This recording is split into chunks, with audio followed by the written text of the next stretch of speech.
So if you haven't noticed, I'm a big proponent of equipment that doesn't take up a lot of space, yet still provides a lot of versatility. Things like the Prime Fitness Single Stack, the Squat Max MD, specialty bars and more, small footprints, but big utility. What we're going to be looking at today potentially fits the bill better than any of them, and it creates a unique training response relative to traditional weight training. That's the Exxentric kBox4. What makes this such a great piece, and what is flywheel training even about? Everything you need to know coming up.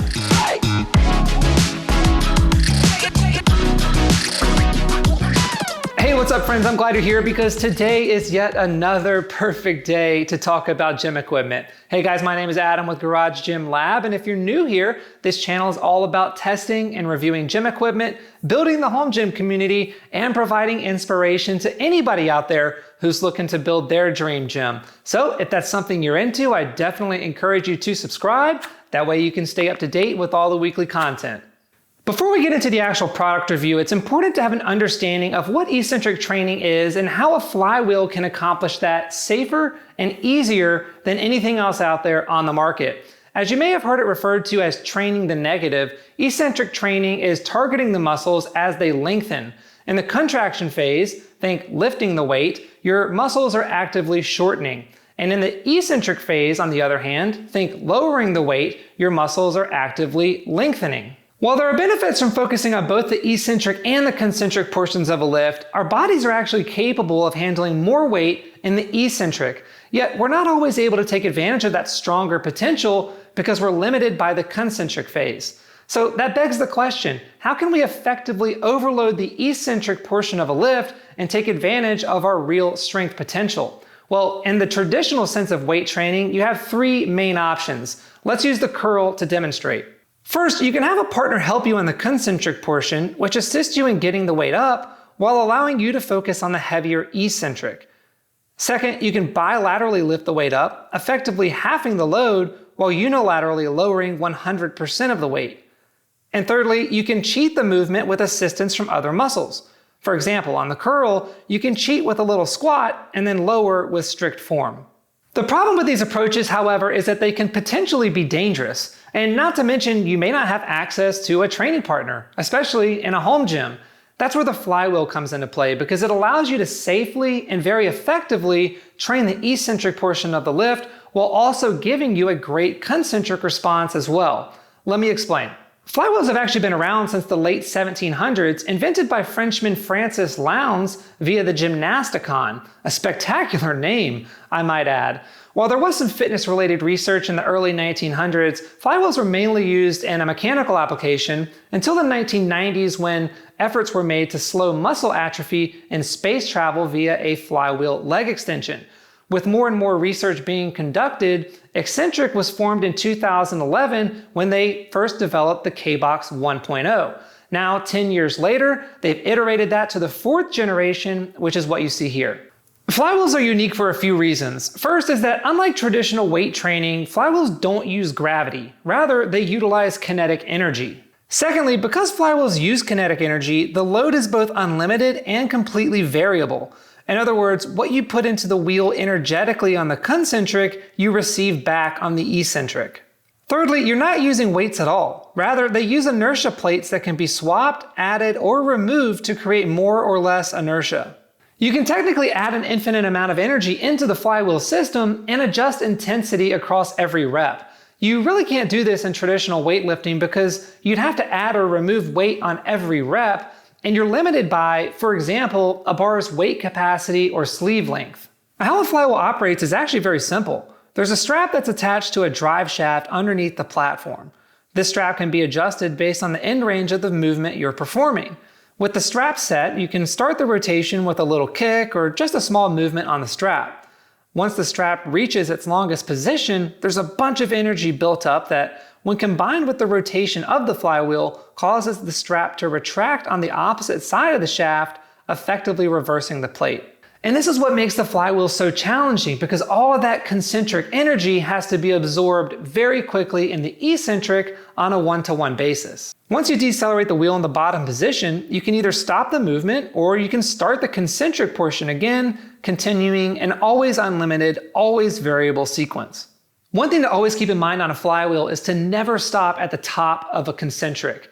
Unlike a traditional, say, barbell back squat, where it's pretty common to pause or stop at the top before beginning your next rep, you really don't want to do that on a flywheel because all that energy you build up on the concentric is going to want to rip you forward towards the floor, and I promise you it will be very unpleasant. Always remember to stop at the bottom of the movement. So that's a primer on how flywheels work. Over the years, they've become a great and quite underrated training tool to use in combination with traditional weight-based training because they so effectively and so safely allow you to overload the eccentric where we're the strongest. So with that out of the way, let's take a look at the actual kBox and talk about that specifically. Exxentric makes 3 different versions of the kBox4. You have the active, which is what you see here, you have the light, and you have the pro. I'll discuss differences in more detail shortly, but for the average home gym owner, I recommend the active for reasons I'll explain. The footprint of the active kBox is amazingly compact. It measures only 20 inches deep, 30 inches wide, and 8.5 inches tall. In most home gyms, the versatility to square footage ratio is a really important consideration, and the kBox really delivers in that department. On the top of the surface, you'll find a grippy material that provides great traction for your feet. And you'll also find it on the bottom of the platform to prevent any slipping on your floor. The top of the platform is slightly smaller than the overall footprint, but it's still an adequate amount of space to perform a lot of different movements, especially considering the fact that you don't have to use the entire platform on some of those movements. In the middle is the opening where the drive shaft lives. There's also a small red release mechanism, which is how you adjust the strap. Press in and hold to release the belt and either draw it out or retract it. When you want to lock it in place, simply let go of the button. It may take a little bit of experimenting to get the right strap length, but you'll pick it up pretty quickly. I like to stop mine just before the full end range to keep it going very smoothly. At the end of the strap is a very high quality pulley block with a pull pin for quick release. This is such an awesome feature, and it's one that I really appreciate since it works so flawlessly and because it's so secure. Now let's talk about these inertia plates. Exxentric offers 5 different plate sizes, each with their own inertia production. They have an extra small, a medium, a large, and an extra large, although the extra large is only available on the kBox Pro. I own 2 large plates, as well as a medium and a small. How you pick the plates you want to use depends on your desired training outcome. Exxentric has a helpful chart covering the speed to inertia relationship, which can really help you make those plate selections. These plates float onto the shaft and they're held in place with this knob that when lined up and pressed in provides a really satisfying click. This knob, especially as it relates to the active kBox4, is something that's really important to consider because on the active, you can only load 2 plates on at a time with this knob. Now, granted, 2 large plates is going to be very challenging for a lot of people, but you do have the option to double your capacity with the advanced fly knob. And this is something that I highly recommend. It has a quick release feature, works very, very well, and again, it doubles your weight capacity. It is a little bit more expensive. It comes in at about $130, but it is something that I recommend. When you buy the kBox, you have the option to purchase along with it some accessories, or of course you can use any accessories that you already have. The kBox accessories that I own, I found to be extremely well made. My favorites are the hip belt for squats and the K-bar for rows, curls, and other movements. They also have a harness if you prefer that for squats,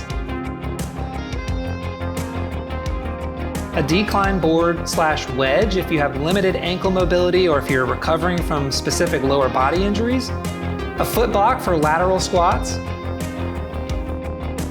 elevation blocks for deficit work, and even an electric K-meter that connects to an app to record various metrics. This is especially useful if you're a coach or if you're just someone who geeks out on data. I've owned the kBox for about 10 months now, and I find myself using it really often.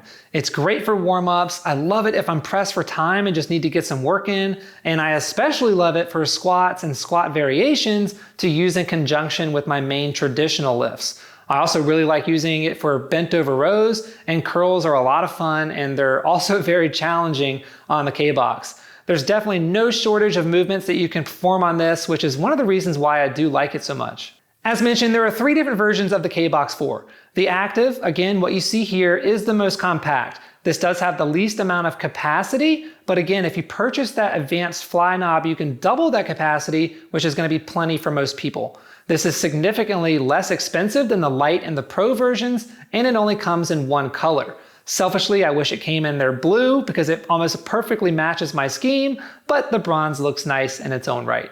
The light version costs about $1,000 more than the active. It can hold up to 4 plates as standard or up to 6 plates with the advanced fly knob. This one's made out of aluminum, so it's much lighter, and you can purchase it either in black or in their midnight blue. The Pro version is nearly $2,000 more than the active. It has a larger surface area, and it can produce the most inertia because it has the option for that extra large plate. It too can hold up to 6 plates with the advanced fly knob, and it comes with a K meter as standard. It can also be purchased in either black or blue. For the average home gym owner, if you're considering a kBox4, the active is absolutely the way to go, in my opinion. It's the most economically sized, it's the most economically priced, and it provides a ton of versatility. At the end of the day, flywheels are pretty expensive, and this is certainly no exception. I can see where some folks would be hesitant to pay this price when there's so many other traditional weight training products available, but if you see the value in eccentric training, if you're looking for a great space to utility 1-2 punch, and if you have the budget to support it, I would definitely look into investing in a flywheel system. As some of the pioneers in this space, Exxentric is a great option, as is the kBox4. So what do you guys think of flywheel training, and what do you think of the kBox4 specifically? Let me know in the comments section down below. As always, guys, thank you so much for tuning in. I really appreciate it. I look forward to seeing you on the next video. Until then, be well, and we'll chat soon.